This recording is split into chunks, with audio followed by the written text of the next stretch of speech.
Ever wonder why we yawn? It's not just boredom or being tired. Yawning is actually your brain's built-in air conditioner.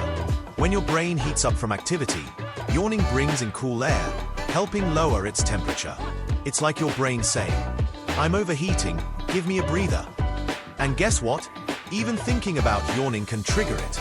Like, right now. Your body's weird. Your brain, even weirder.